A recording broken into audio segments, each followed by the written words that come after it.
Do you hear that ticking? Yep, it's gone now. Okay. And we're here for a third session. We were unexpectedly interrupted with session two. So we're starting a third part with Farrah Prudence. Nice to see you again, Farrah. 3 times in one day, kind of a record after not seeing you for a few months. But Well, nice third to know time's the that charm. when we when we left off, you were telling us about the reasons why you voted for Trump and the reasons why you had to do it, and because the alternatives were too, you know, Exactly. you The knew only too reason I much. voted for Trump is because I didn't want Hillary in office. Why didn't I like Trump? I didn't like his reputation. I didn't like the fact that all of a sudden people are saying he's a Christian when we all know what his personal life has been like. I didn't like the fact that he was kind of crass in the way that he spoke.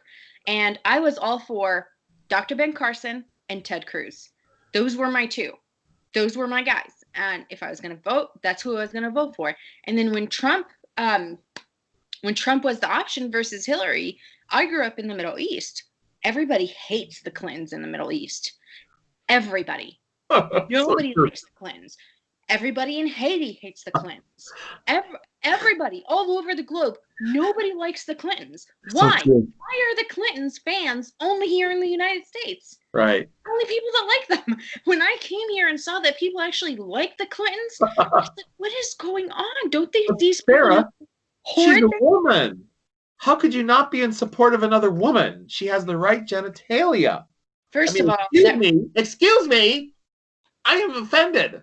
My bottom surgery is offended. Pardon me. That's all on me. well, first of all, that remains to be seen. There's actually no proof of that. Second No. of all, no, I'm just kidding. Uh, no, truly, the atrocities that they have committed in the Middle East, the Yeah, atrocities they've committed in Africa, the atrocities they've committed in Haiti. yeah. There's no um, there are no passes for that. It's the same atrocities that the Obama administration um, took and has done in the Middle East and in North Africa, and God knows where else. I mean, you look at it right now, it's the world is a terrifying place.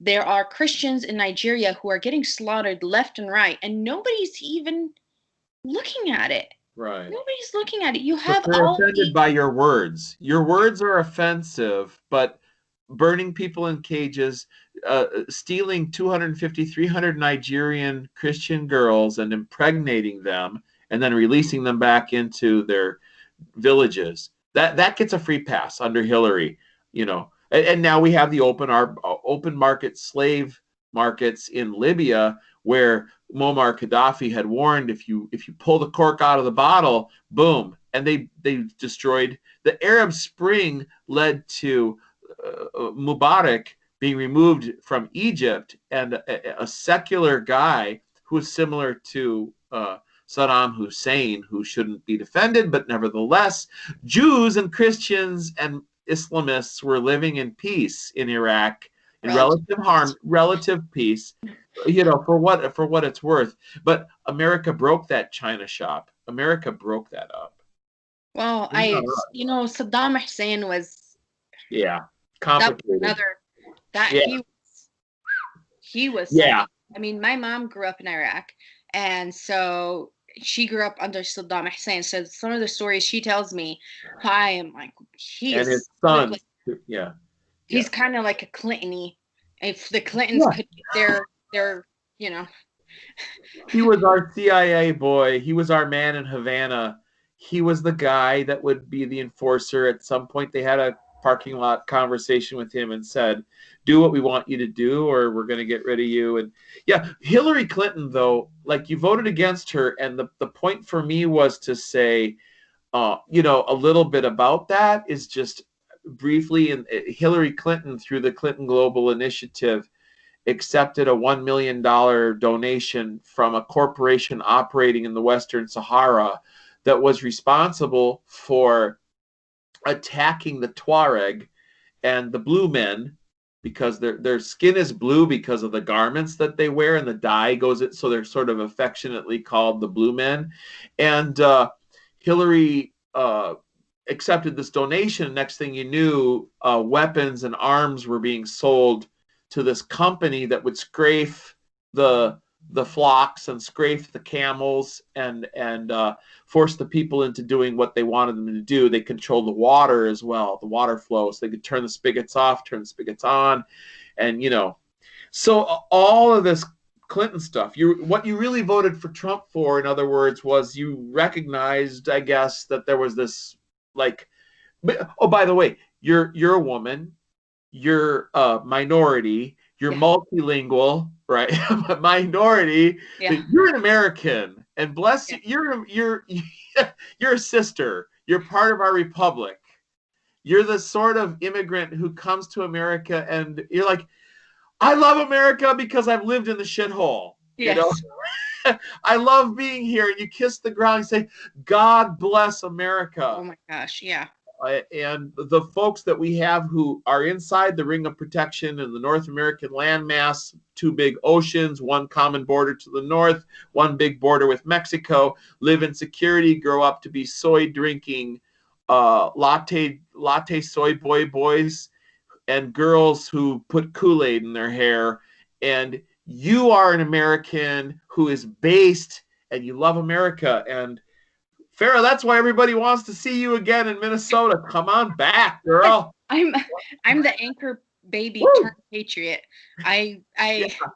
I I love America. I really do. And like I said, I voted the first time for Trump because I didn't want Hillary. And this time around, there was no way, even if Dr. Ben Carson had run, and I still have immense respect and love for him, I was going to vote for Trump because my choices are I could go with the man who, the last time he was in any administration near the White House, he turned the homeland of my ancestors into a freaking bloodbath. Right. Or I can vote for the man who managed to broker peace deals between people who have been killing each other for 1,200 years. You want to talk about peace? And he did it without giving them an inch. Oh, this is how it works. We're moving the embassy to Jerusalem, and y'all are going to be in peace. This is insane. I never thought in my lifetime there would be flights from Israel to the United Arab Emirates. I mean, peace. I'm getting goosebumps thinking about Wes. Do you know that that means that with my tattoo right now, I could go to the UAE and be okay? Yeah. Never. This is insane. And what do? They vote for Biden. What? And you know what? After that, you could say the first time we put Obama in office, maybe we didn't know what we were doing. The second time we put Obama in office, all right, 2 strikes against us. Putting Biden in office now, knowingly, after we had a man who brought peace, who brought prosperity, who brought back the Bible, who brought back God, who brought back pro-life things, and Americans didn't go for him, perhaps we deserve judgment. Oh. Perhaps we don't deserve liberty. I don't know. Because when we're putting Biden in office, one way or another, putting Biden in office, that's going to cause the rest of the world to be lit on fire. And that's going to be on our hands too. So I don't know. I would rather vote for the guy who, again, managed to bring peace between two tribes that have been fighting really since Abraham. This is what Trump did. The UAE and Israel. And then, as if to top that, you've got Morocco and Israel. They're all And falling into everybody's place going, now. it's like you've got 59 Islamic republics and one little sliver of territory that's Israel. Guys, hey, this doesn't seem to be exactly going over with our people in the United States. We're not paying for this stuff anymore. We need you guys to do some talking to, okay? A little bit of تكلمنا بشوية ايوه ايوه انا بلدي كبير ولكن انت بلدي بشوية think كتعرف. Yeah. Mafemsh. Why do we have these people? And maybe Americans did vote for Trump and they were voting for peace, and we want these people to get along, and it's happening. But the globalists are saying, oh my gods, we need to keep people in their separate cages. We need to keep people hating each other. We got to have the fight between the generations, the fight between the men and the women. We got to confuse gender. We have to have every Race. race fighting. We need the tower. We need to have this people confused about what other people want to live in peace. Farrah, it's astonishing to me that you're more American than a lot of Americans in the way that you love America. That, I mean, you are American. I don't mean to say that. No, I understand what you're saying. It sounds like a backhanded compliment. No, that's okay. I think a lot of Americans. I was talking to one of my daughter's, her friend's dad, and he's way on the left. Good guy, way on the left. And he was telling me that, there's these people going up in the face of cops because these cops are fascists. And I was like, you understand that the very fact that this person can go up to the cop, get in their face, and curse them, hit them, do all these things, and the cop still hasn't decapitated them, literally means they're not actually fascists. Right. That what you're actually saying is just proof that what you're saying is not true.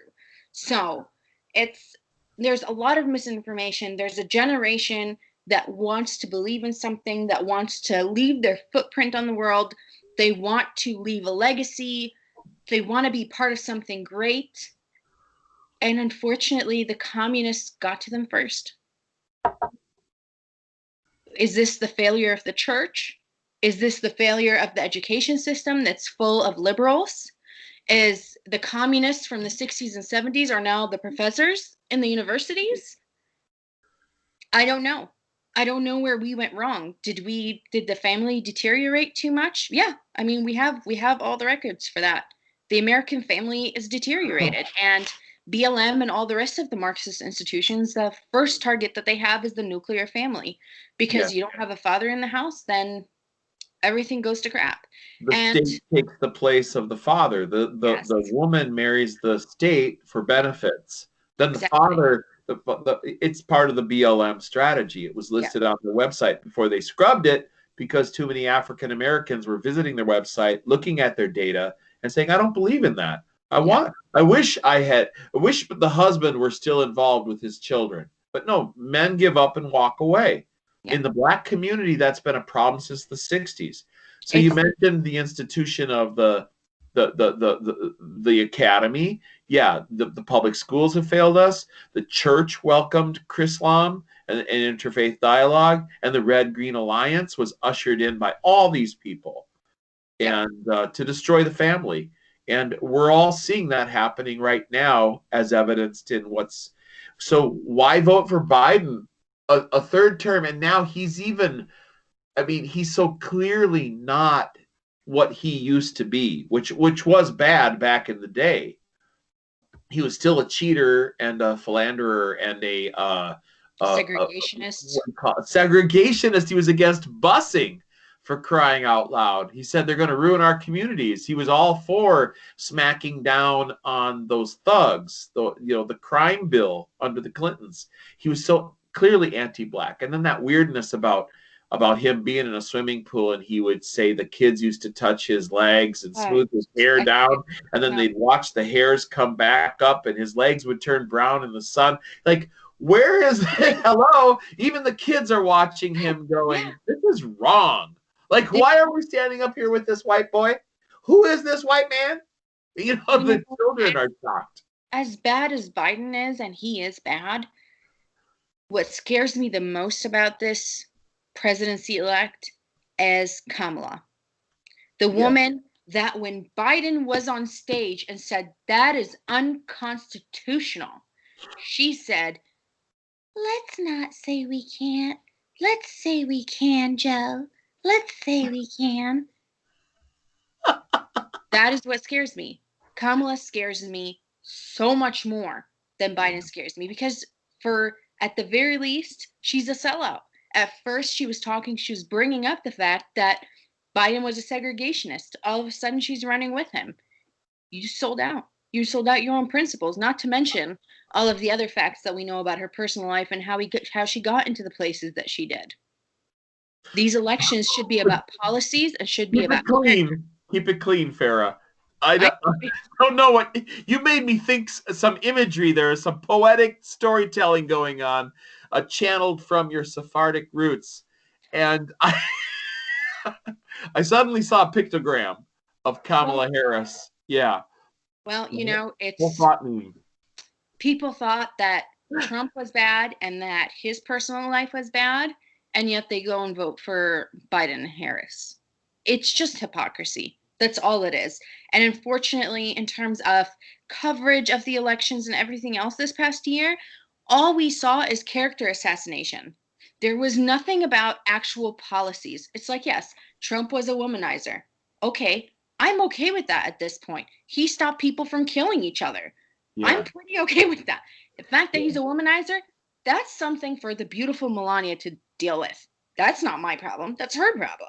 Back from when before he became president, and that Yes. joke about his criticism of Hollywood, essentially his criticism of the Hollywood machine, where if they think you have money or power, they let you grab them by the such and such, the hat, right? Mhm. Don't judge me by my gender, but let me wear a hat that represents my gender. So but he actually, Friday, he was inaugurated on a Friday. Saturday, I was driving to work and the streets were filled with protesters. Suddenly, we have feminist issues again. Suddenly, we have concern about feminist issues. And with all the pink hats, it was all planned in advance. And then began the resistance, of course. But on Monday, Tuesday of that following week, 475 human traffickers had been arrested in Los Angeles County. So if you think about what this guy actually did to protect women and children, unfortunately, amongst the adults who were arrested, about 75% were female, because the women have access to children, and women are the ones who lead them into Yeah. that lifestyle, and that's how that whole culture works in Hollywood. And I'm so happy we don't have Hollywood celebrities. One good thing about the lockdown: no more Hollywood celebrities telling us how to live our lives. I'm I don't fine know, with Wes. that. Have you watched? I Fine. get sent their videos all the time. They're all making videos. They're all making that stupid song. What is that stupid song that stupid guy wrote? Is it a Uh, new thing? yeah. No, it's not a new song. It's from like the 70s, I think. We Are the World? No, Oh, Imagine. Imagine. Imagine by John Lennon. Oh yeah. No, don't remind me. I used to sing that song. I had no idea it was so filled with weirdness. And That's okay, I Wes. I yeah, used to girl. We're no, okay. and poor John Lennon. I mean, there is a boy. John Lennon is kind of a metaphor, in a sense, for that baby boomer ethos that Yeah. is worshiping hippiedom. And Lennon, the poor guy, to think he grew up without his father, and then his mother ended up abandoning him as well, and he was raised partly by an aunt and partly by social services. So he grew up without a mother and a father. Musical genius, tortured artist, and ripe for the kind of mommy son relationship that Yoko Ono would end up providing him, that would end up destroying the greatest rock band in English history or Mhm. world history. But he was a sucker for communism and socialism and the peace movement, because the dude had no core. And I'm going back, I'm watching some of the early footage of John Lennon, and you think about what the lyrics of, you mentioned the lyrics of Imagine. Yeah. He just, yes, it's terrible. And what do you say? I mean, it is what it is. So, cultural criticism, we need more of that. Farrah, you get the final word and the wrap up, and I'll say bye at this point, and I hope we talk again really soon, and we see you in Minnesota I much hope sooner. so too. I hope so too. I really enjoyed my time, and I've been thinking about it as we're talking. I really hope that you make transcripts. I've watched a lot of your, not a lot, but some of your other interviews whenever I have a minute, and I really hope that you make transcripts of all of these videos because there could be a time soon, there will be a time soon where everything digital is going to be so censored that we're not going to be able to find them. And you ask great questions and you have great conversations, and it would be such a loss not to have that on printed paper. Any book that I want now and I want my kids to have, I actually buy it and have it on hard copy. All of my history books, everything are hard copies that cannot be altered. Nobody can mess with them. And, you know, Yeah, let's laughing about it now, but yeah, yeah, yeah. 4 years ago, could you have imagined that Facebook would ban the president of the United States? Never, never, never. Right? I mean, we're laughing about this now, but two Yeah, years from now, that could be a thing. Fahrenheit 451. And I would like to have a copy of Edwards Gibbon's the Decline and Fall of the Roman Empire before that's unavailable in print version. There's no bookstores anymore. Yeah. They're all gone. Yep. It's pretty sad. We And live in you know strange Phil days. Haney's book? Um, Phil Haney's book, See Something, Say Nothing. Do Yeah. you know that I have not been able to get my hands on a copy? And several people have messaged me and said they cannot get a copy of that book for since I think June now. Oh, interesting data point. And I'm going to have to look at it. I have one copy signed by Phil Haney So do to I. my friend, So do I. my So do I. friend. So thank you for having me. I really appreciate Oh, it. thank you, Farrah. Thank you, Farrah. Always a pleasure. And have a really blessed new year. And You Merry too. Christmas one more time. Merry Bye. Christmas. Bye. Bye bye.